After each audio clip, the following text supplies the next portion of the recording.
The Boston Celtics have been eliminated by the New York Knicks in the second round of the NBA playoffs, losing Game 6 in embarrassing fashion by nearly 40 points, and they face a pivotal offseason with Jayson Tatum recovering from a torn Achilles tendon that he suffered in Game 4. Hi everyone, this is another video of Spectator Sports where we cover sports from a spectator's point of view. I'm your host Sebastian Fonseca, and for this video we're going to be covering what's next for the Boston Celtics. But before we get into this video, please do us a massive favor, drop a like on this video, subscribe to the channel if you haven't done so already. If you want to enjoy more videos on Spectator Sports, we got that for you here on YouTube as well as on TikTok for now. And if you want to enjoy Spectator Sports from an audio perspective, we got that for you too. I'll link everything in the description, and let's get into the video. In Game 4 of the Eastern Conference semifinals, Jayson Tatum was amidst a playoff virtuoso. After struggling for much of this campaign, he was putting on a stellar performance in Madison Square Garden. He was in the middle of a 40-point game as the Boston Celtics were trying to tie up the series at 2 games apiece after trailing 2-0 heading into games 3 and 4. And in game 3, he was fantastic, putting up a stellar shooting performance, especially from outside, when his entire squad, including himself, was struggling in games 1 and 2 back in Boston. But if the Celtics win Game 4, maybe they do come back and win this series. But everything took a turn for the worse when Jaylen Brown carelessly lost the ball while dribbling, and Jayson Tatum was trying to recover the loose ball, but unfortunately tore his Achilles tendon, and now is going to be sidelined for an indefinite period of time, likely not just causing him to miss the rest of the series, but also the entire 2025-2026 season. By the time Jayson Tatum returns to the court in the fall of 2026, the Boston Celtics could look vastly different, as there are rumors of them trying to shed the luxury tax as part of the new CBA, as they've been having the most expensive roster in the NBA. In the last calendar year since they won the title, they have new ownership, and it's likely that new ownership may not want to pay this expensive roster that is going to be not competitive, at least in 2026. With this injury, this does close a window in Celtics history where they had a ton of opportunities to walk away with more than just a lone title in 2024. Dating back to the beginning of the Jayson Tatum era, Jaylen Brown was already 1 year into his career, and he joined the starting lineup after Gordon Hayward's terrible foot injury to start 2017. And in 2018, as the Celtics were yet again in the Eastern Conference Finals, they were up 2-0 against LeBron and the Cavaliers, who featured a bunch of no-names outside of Kevin Love. They were up 3-2 and even up in Game 7, but once again LeBron snatches the hearts of Celtics faithful, and the Cavs are heading into the 2018 NBA Finals. In 2019, the Celtics fall in round 2 to the up-and-coming Milwaukee Bucks, led by MVP Giannis Antetokounmpo.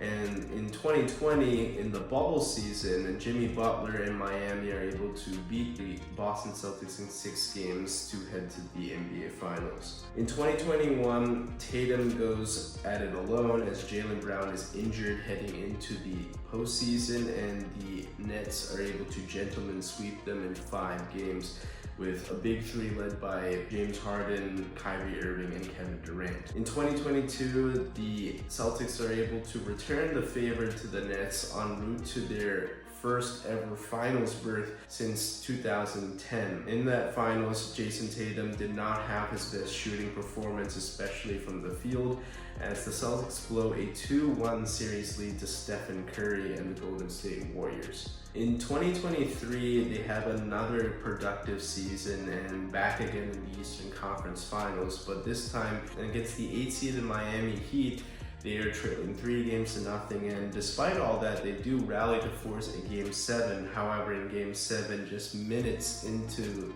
that deciding game, Jayson Tatum's ankle takes a bad turn, and he's hobbled for the rest of the game, and who knows what would happen if Jayson Tatum was healthy in Game 7, but that's something that we'll never know, as the Miami Heat yet again beat the Boston Celtics to advance to the NBA Finals. And last year, it all comes together. The Boston Celtics dominate the regular season. They have a 60-win year, and they coast to the NBA championship amid some massive injury luck in the Eastern Conference, where Donovan Mitchell, Tyrese Halliburton, and Jimmy Butler all missed time. They were notable playoff adversaries en route to their NBA championship against the Dallas Mavericks last year. This year, they weren't as dominant, but yet again won 60 games and were favorites to repeat despite being the 2 seed in the Eastern Conference. But with this elimination, the Brown-Tatum era has been a massive disappointment despite a ton of winning, but only one title to show for it. Let's get into what's next for Boston. We don't know how Jayson Tatum's Achilles tendon is going to recover. Now, he did have a successful surgery on that right Achilles tendon, and something to note for these Achilles injuries, especially for a right-handed player, their usual foot that they use to jump off of, especially for dunks or layups, is their left foot. So a lot of that elevation, that lift, will probably come from that left foot, so that's something that is thankfully intact.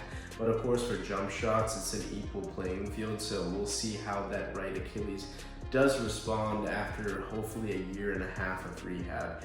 And if I were the Celtics, I would honestly wave the flag on next year, because there's no chances I'm going to rush Jayson Tatum back. No matter how good the Celtics look next year, it's simply not worth it. He is heading into a huge contract, and you were certainly building your team around Jayson Tatum and what he could be, but there's also no guarantees that he could return to his pre-injury form. Now, the first thing that they should do to shed some salary cap and overhaul this roster is to get some big contracts off the books from underperforming players. And to start, we have to talk about Kristaps Porzingis and Jrue Holiday. Now, Jrue has been a great wing defender, and he was pivotal in 2024 as the Celtics won the championship. But this season, he's taken a massive step back, especially from an offensive perspective. He's been still pretty good defensively, but he really provides you nothing offensively. And honestly, dating back to his Milwaukee Bucks days, he was at times lackluster offensively. I remember when Chris Middleton was out in 2022, the Bucks were facing the Celtics, and Jrue Holiday at times just did not step up to the plate when Giannis needed him most. He wasn't really tasked to do that with Boston. He just needed to provide good defense and shoot a bunch of threes. But his contract is definitely hefty, and I think there's not really a good chance of them winning the title. I think this is a really good opportunity to offload that contract to a team that could use a guy like him. He can still play in the league, but I do think the production for that cap number is just too much. And to talk about Kristaps Porzingis, well, the guy is made out of glass, let's just be honest. He's been injured throughout his entire career, and with the Celtics, they went through ups and downs with him, and he served his purpose. He helped deliver the Celtics a championship last year, but even in that postseason run, he missed the majority of it after sustaining a calf injury, sustained another additional injury to his foot in the NBA Finals, causing him to miss Games 3 and 4, and was able to return for the title clinching win in Game 5. But let's be honest, it's been a mixed bag with Kristaps Porzingis in Boston.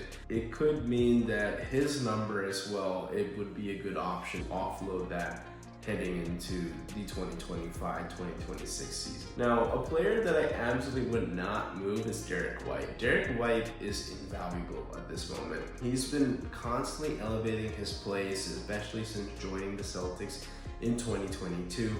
And ever since he's been put into the starting lineup in substitute of Marcus Smart, who was the longtime Celtics point guard, he has been up there as one of the best wing defenders. He's one of the best shot blocking guards in today's NBA. He's a great three-point shooter, and he's continuing to improve that part of his game, and he can run the Celtics offense. So I would really want the Celtics to keep him at all costs. But to get into other players that could be offloaded, Sam Hauser and Peyton Pritchard could be other players that could be offloaded this offseason, where Peyton Pritchard's value isn't going to be any higher. He just came off of a season where he won 6th Man of the Year, and he could have an opportunity to expand his role on a different team. Like I said, I think he's been really good for Boston, but at this point, when you're paying him what you're paying him, this is a really good opportunity to offload that salary. And same thing goes for Sam Hauser. I think for a player that's earning $10 million in the NBA, for playing seldom minutes at this point, I think it's another opportunity to package him to a team that could use his shooting prowess and be kind of another additional shooter to a team that already jacks up a ton of three-pointers and certainly could get some better defensive help in exchange for a guy like Sam Hauser. We know that Jaylen Brown is subject to trade rumors, but I think you're gonna need somebody. You can't just trade your entire roster, and you're gonna need somebody to be the lead dog in this injury-ravaged season as Jayson Tatum recovers from this Achilles injury. And as much gripes I have with Jaylen Brown, I do think Jaylen Brown could still hold the fort, and you can see how it goes. And if his value continues to increase, maybe you see a trade package that you could offload him, and that could help you with your draft status. I think the Celtics don't have a lot of draft capital, and in exchange for also getting salary off the books, they could build for the future, as part 2 of Jayson Tatum's career is obviously contingent on his ability to step onto the court and regain that form pre-injury, but it's also to see what's this new core that will be around him when he does return to the court. For the moment, the Boston Celtics window has closed, and it could reopen depending on how Jayson Tatum looks once he returns to the court. But I'd love to hear your thoughts. What does the Celtics' future look like? And should they blow it up or simply retool as they wait for Jayson Tatum's return?